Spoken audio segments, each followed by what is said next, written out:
Next up after phonemic awareness is the phonics portion of our lesson. So phonics is just that process of taking those sounds and connecting it to print.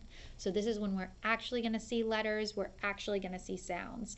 There's something called phonograms in our language, which again, the exact words aren't super important for you and your little one, but it's just exactly what that spelling is, what it can be used, what sound it can be used to spell. We are trying to get our students to be able to decode. Decode is when they're able to see a word, they're able to produce the sounds and then blend them together in words. Now, this is super important because a lot of times you will hear people say like, oh, well, I just read aloud to my kids and they learned how to read, or we just, memorize some words, but there's actual brain scan research. We tackle words one letter at a time.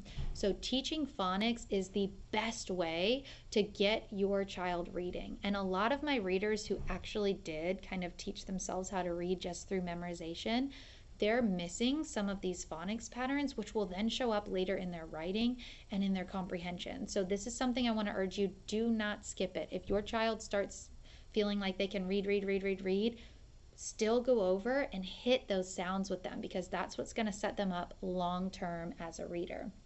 Our language has different syllable types, and with that come all of these different spelling rules. But guess what? To get started, you don't have to know them all. I've given you a few to get started with in your parent guide if you'd like to read about all of them. But we're just going to get started with single letter phonograms, or just one letter at a time. So in your kit, I have cards for you, or these are printable. You can print them at home, or you can use them just as a list of the different sounds, and you can make your own just on note cards from the dollar store. So you can use them any way you want, but what you're going to do is you're going to start out with your decodable reader, which again, I've given you these in your kit if you have them. If you don't, I have free resources linked for you of other types of decodables, and I'm going to go into this later, but these are words that just follow a code.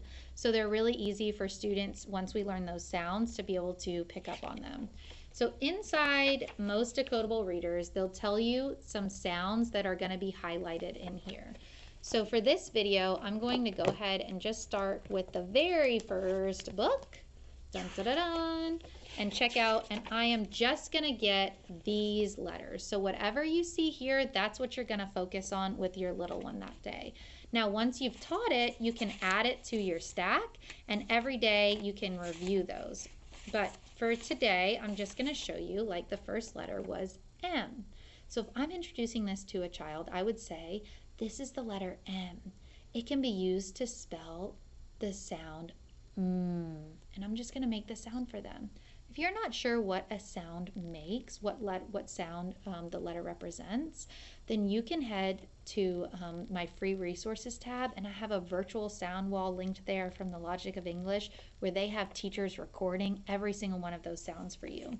On a lot of these cards, I've put a parent note that will tell you if a letter makes more than one sound, or if something unexpected happens. Like this is the letter S, it can make the sound S or Z, and it can make both of those sounds. Now, I like to go ahead and teach all of these at once, but if you want to start with just the first one, I've put them in the order they're the most common. That is totally okay too. So you're going to introduce it to them. After you've introduced it to them, you can come up with words that sound like that, like monkey, mat, and just kind of play around with it. And then you're going to add it to your deck of cards you've already taught them. Okay, and again, if you're doing this on your own, you could even write the letter M and have them draw their favorite picture. Then you're going to just review a little bit. And guys, there are all these games out there on how to teach letters and sounds. It is no big deal. I do this with my little ones in school and my little one at home. They love it. I just mix them up and I'm like, pick a card, any card. And they pick out a card. If they can say the sound, they get to keep it. If they don't, I'm going to reteach it. This is the letter S. It can sound like S or Z, and I'm going to put it back in the stack. Another thing you can do is lay them on the floor.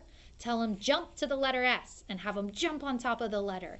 You can hide them around your house. Make it a scavenger hunt. Go run and find the letter S. So you can make it fun if you want to. Now, if you also just want to flash the cards, that's fine. What's great is when you're using decodables, they don't have to know them all to start reading. So in this little book, they only have to know 4 sounds to be able to start reading. So you don't have to teach every single letter and every single sound to get your little ones started enjoying reading.